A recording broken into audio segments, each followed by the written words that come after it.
Hey everyone, and welcome to this deep dive all about the upper limit problem. Yeah, it's something we all kind of struggle with, I think. Absolutely, and we'll be using The Big Leap by Gay Hendricks to help us through this. He's a Stanford psychologist, Yeah, and he's been coaching executives for decades. so he knows a thing or two about success. For sure, and his book really gets into why we sometimes self-sabotage, especially right when things are going great. It's so frustrating, you work so hard to get to a good place and then, And then, bam, something happens. yeah, like you get sick or make a careless mistake or have a fight with your partner. Happens all the time, right? More than we'd like to admit, probably. And Hendricks says it's often because of this, unconscious setting we all have, an upper limit. Basically, it's like a thermostat for our happiness. A thermostat. Yeah, it determines how much love, success, all that good stuff we allow ourselves to actually enjoy. And when we exceed that limit. We unconsciously sabotage ourselves to get back to, well, a lower level. A level that feels more familiar.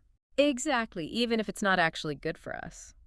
So how did he come up with this whole upper limit problem thing? Did he go through it himself? He did, actually. He had this big aha moment himself. Oh, really? Yeah, he was feeling amazing, work was great, relationships were solid. Her life was good. The best, but then he started worrying about his daughter.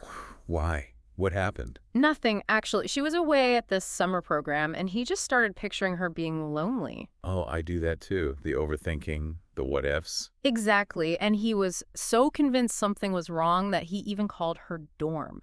What did she say? She was having a blast. Playing soccer with her friends. Wow. So he created this whole problem in his head? Yeah, and when he realized what he'd done, it hit him. That this was the upper limit in action? Exactly. He'd hit his limit of good feelings, and his mind immediately tried to bring him back down. Back to what felt normal. Yeah, even if it meant inventing problems. So our minds are basically like, too much happiness, got to bring you back down to earth.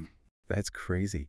So besides, calling our kids when they're fine, how does this show up in our lives? In all sorts of ways. Like, Hendrick talks about this guy, Dr. Richard Jordan, who built this successful business. Okay. And he was about to sell it for $3 million. $3 million? Yeah, a huge success. But then he got hung up on this tiny detail in the contract. It's like what? Something about vacation time. And he ended up arguing with the buyer and lost the entire deal. What? Are you serious? Dead serious. Over vacation time. It's insane. It sounds crazy, but it shows how the fear of exceeding our worth can totally sabotage us. So he didn't think he deserved that success?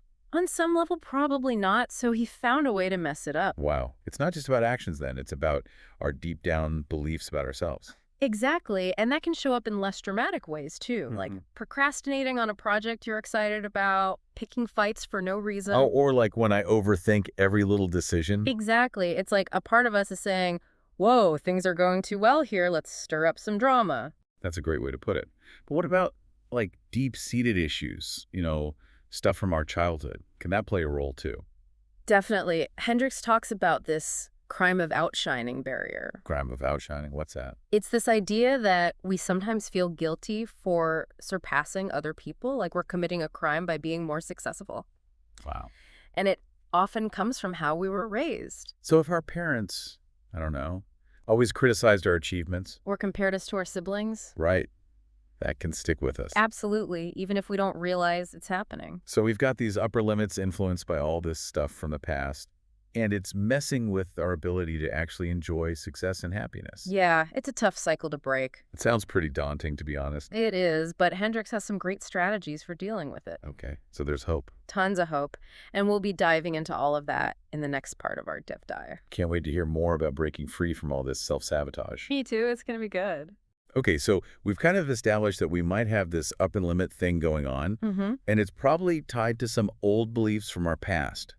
But what can we actually do about it? Yeah, that's the big question, right? How do we actually break free from these patterns? Because it feels like they're so ingrained. They can feel pretty stuck, it's true, but Hendricks lays out a roadmap in his book. A roadmap. Yeah, for raising that internal thermostat. Okay, and creating a life that feels more, aligned. Exactly, aligned with our true potential. All right, I'm ready for this roadmap. Where do we even begin? Well, the first step is understanding our own story.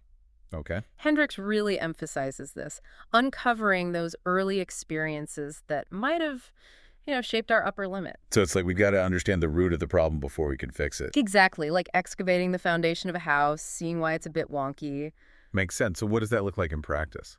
Well, Hendricks is really open about his own journey. He talks about growing up with this dynamic of being both a burden and a celebration. A burden and a celebration. How so? His father died before he was born, so his mom was in a tough spot, Right. financially and emotionally, so he always felt like a burden. Oh, wow. But then his grandparents, they just adored him, made him feel like a celebration. So it was like this push and pull. Totally, and Hendricks realized later that those dynamics played out in his adult life, too. Really? How? He'd have a big success and then immediately feel like a burden, almost like he didn't deserve it. Wow, so he was recreating that childhood feeling even when things were good. Exactly, and it just shows how powerful those early experiences can be, even if we're not aware of them. That's pretty amazing. So digging into our past is step one. What's next? Well, then it's about shifting our focus to the present moment, appreciating what we already have. Okay, so like cultivating gratitude, that kind of thing. It's more than just listing things we're grateful for. It's about really absorbing the goodness that's already present. Like acknowledging our accomplishments, celebrating our strengths,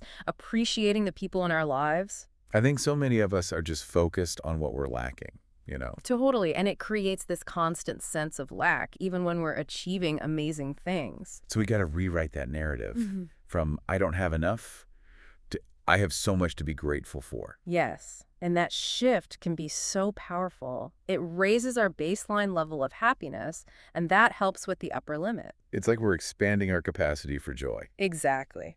Now, here's the really challenging part. Okay, hit me. Hendricks says we need to commit to feeling good, like all the time. All the time.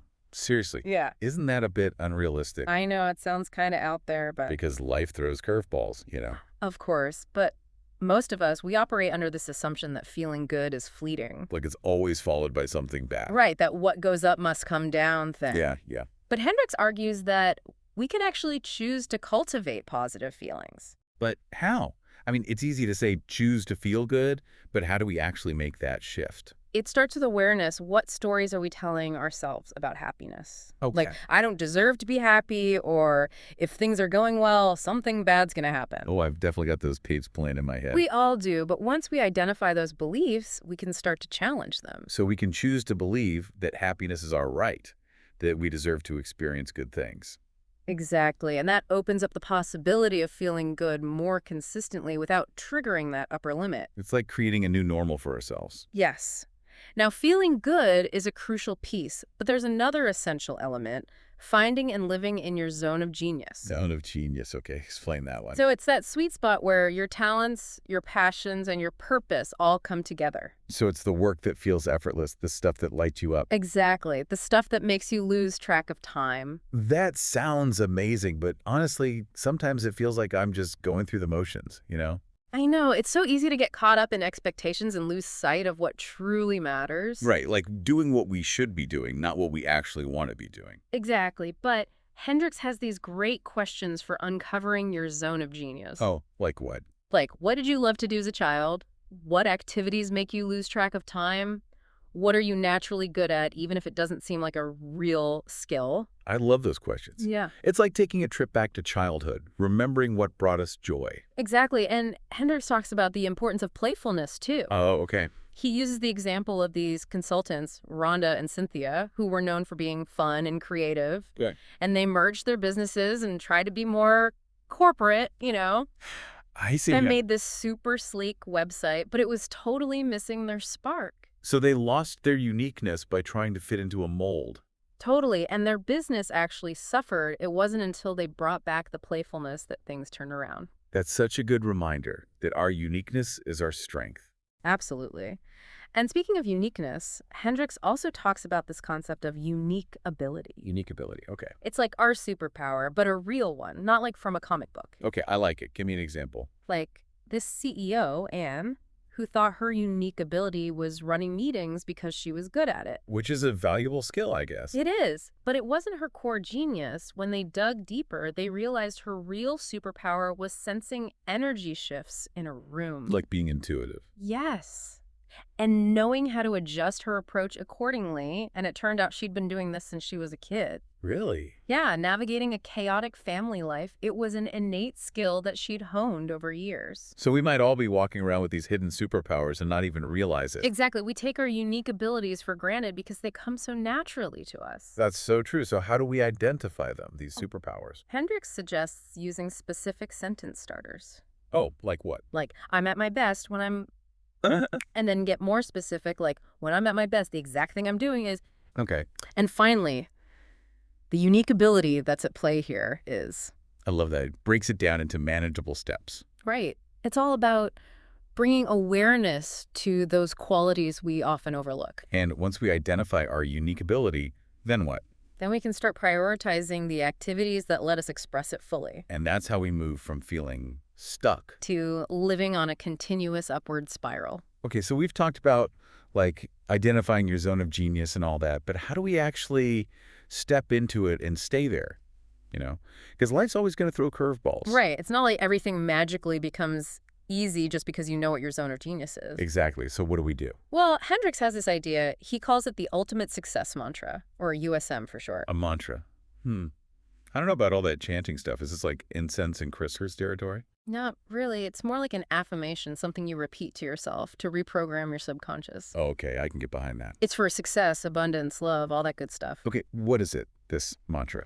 It's, I expand in abundance, success, and love every day as I inspire those around me to do the same. I like that. It's not just about, personal gain. Right. It's about creating a ripple effect. So how do we use it, this mantra?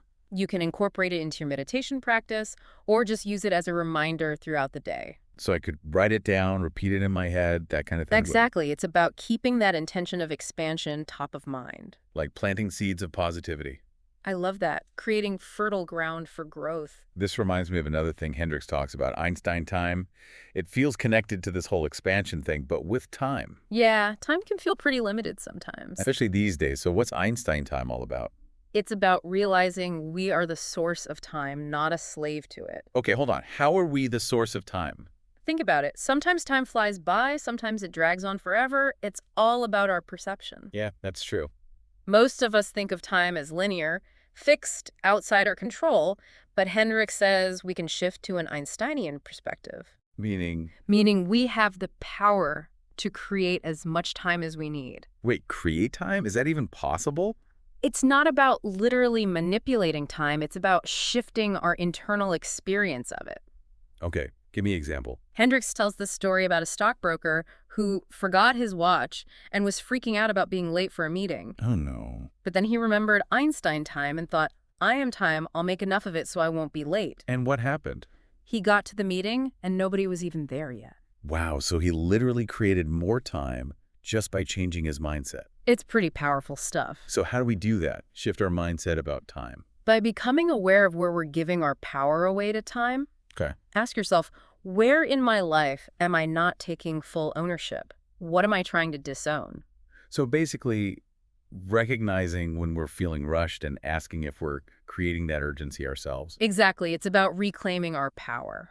I like it. Okay, this is all great, but we got to talk about relationships too. It's so true. Even the most successful people often struggle in this area.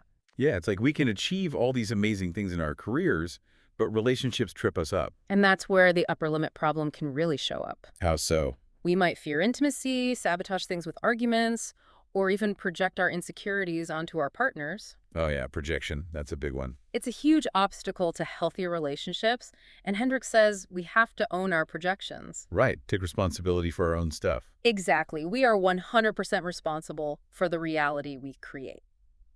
So what are some tips for, creating better relationships? Well, Hendricks talks about the importance of taking time for ourselves, pursuing our own passions, and open communication, expressing our needs and feelings clearly. Makes sense, but what about when we get triggered, How do we avoid those upper limit patterns? Hendricks suggests grounding ourselves in a positive way after intense intimacy or conflict. So like instead of picking a fight, we take a walk or meditate or something. Exactly. Finding healthy ways to process our emotions. This has been amazing, really eye-opening stuff. It's been great talking about all this with you. So we've explored the upper limit problem, why we do it, how it shows up, and most importantly, how to overcome it. And remember, it's a journey, not a destination. So as we wrap up, I want to leave you with a question to ponder. Where in your life might you be bumping up against your upper limit? Yeah, what small step can you take today to start expanding your capacity and living more fully in your zone of genius? And if you want to dive deeper into all of this, definitely check out The Big Leap by Gay Hendricks. It's full of even more insights and strategies. It's a great book. Highly recommend it. Thanks for joining us on this deep dive. Until next time, keep exploring and keep growing. See you next time.